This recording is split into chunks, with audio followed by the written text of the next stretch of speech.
నన్ను మండపేట దగ్గర ఇప్పనపాడు అనే ప్రాంతంలో నన్ను వాక్యం చెప్పడానికి పిలిచారనమాట. ఉపవాస కూడికల్లో వాక్యం చెప్పడానికి పిలిస్తే ఆ ఉపవాస కూడికలకి అమ్మ కూడా వచ్చారనమాట.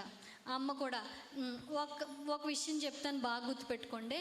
మా మమ్మీనేమో మమ్మీ అంటాను, మా అత్తయ్య గారినేమో అత్తయ్య గారు అనడానికి కూడా చాలా దారుణంగా ఉంది నాకు.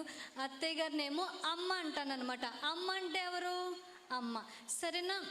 అయితే నన్ను కూడా పిలిచారు ఆ మీటింగ్కి, అమ్మను కూడా మీటింగ్కి పిలిచారు. అయితే ఆ మీటింగ్ పాంప్లెట్ మాకు పంపించారనమాట. ఆ మీటింగ్ పాంప్లెట్ పంపిస్తే ఆ మీటింగ్ పేపర్లో కొన్ని ఫోటోలు ఉన్నాయి. ఎవరి ఫోటో అంటే అమ్మ ఫోటో, నా ఫోటో పక్క పక్కనే ఉన్నాయన్నమాట ఆ ఫోటోలు. ఆ ఫోటో పంపించిన వెంటనే నేను అమ్మని చూశానమాట. అమ్మని చూసిన తర్వాత అబ్బాయి ఎంత బాగున్నారు ఈ పాస్టర్ గారు, చాలా అందంగా ఉన్నారని చెప్పేసి అప్పటి నుంచి ప్రేమించడం మొదలుపెట్టాను అనమాట అమ్మనే. అయితే అమ్మ నాకు చాలా నచ్చేస్తే అలా జరిగింది. దేవాని ప్రార్థన చేసుకున్నాను. ఏమనంటే, ప్రభువా అక్కడ వాక్యం చెప్పడానికి పిలిచారు కదా, ఏం చెప్పమంటావు నీ పిల్లలకని ప్రార్థన చేసుకుంటా ఉంటే దేవుడు ఒక అంశం ఇచ్చాడనమాట.